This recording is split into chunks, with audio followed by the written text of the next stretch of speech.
ममता काले जी अब ये कह रहे हैं कि 48 घंटे नहीं लगे, 24 घंटे नहीं लगे, लेकिन एक हफ्ता लग गए हैं, 7 दिन लग गए हैं। वो 7 दिन क्यों लगे? क्यों आखिर उत्तराखंड की सड़कों पर, ऋषिकेश की सड़कों पर उस जनता को उतरना पड़ा? वो आक्रोशित हुए, खुद कानून हाथ में लेने के लिए मजबूर हो गई वो जनता, तब जागी है सरकार। जी हिमानी, बहुत ही दुखी मन से आज इस डिबेट में आपके साथ शामिल हुई हूँ।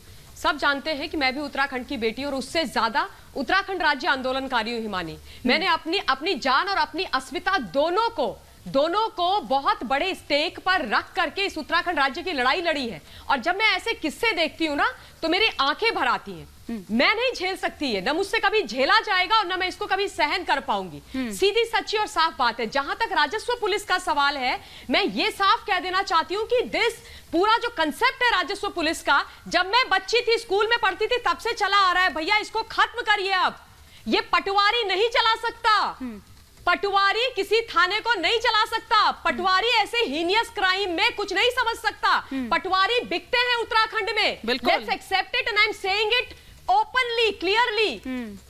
उसको कुछ नहीं पता। उसको क्या पता है लॉ एंड ऑर्डर? उसको क्या पता है कानून की धाराएं? उसको क्या पता है कानून? खत्म हो जाना चाहिए ये राजस्व पुलिस वाला जो किस्सा है।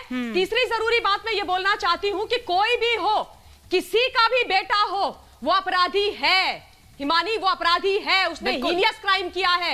उसने एक बच्ची की जीवन लीला खत्म कर दी, क्योंकि वो बच्ची उसके साथ जो वो गलत काम करवाना चाह रहा था वो नहीं करना चाह रही थी। वो बच्ची गरीब परिवार से आती है, पौड़ी से, और अपने परिवार को पालने के लिए उस रिसोर्ट में वो रिसेप्शनिस्ट का काम कर रही थी। और ये लड़का पुलकित आर्य, ये आज नहीं, इससे पहले भी जब 2020 में लॉकडाउन लगा था तब भी इसने कानून तोड़ा था। तो कानून तोड़ने की इसकी आदत है।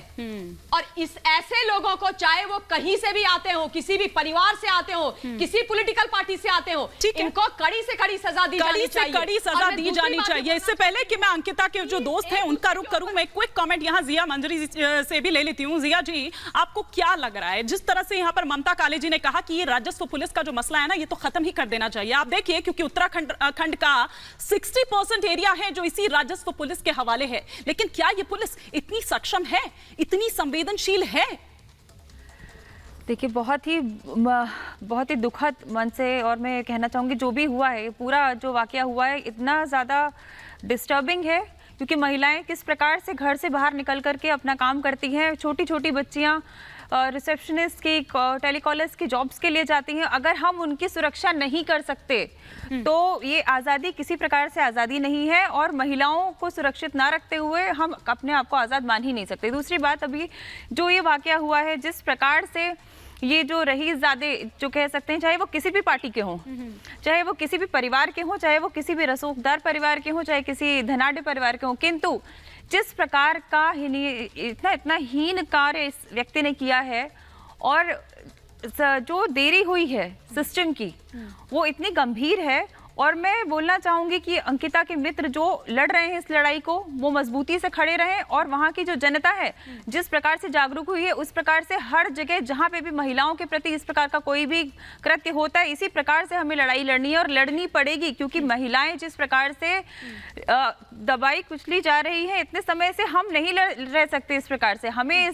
इसके विरोध में बहुत आक्रामक लड़ाई करनी है, और जब तक ये लोग फांसी पे ना पहुंच जाएं, बिल्कुल, तब तक हमें रुकना ही नहीं है।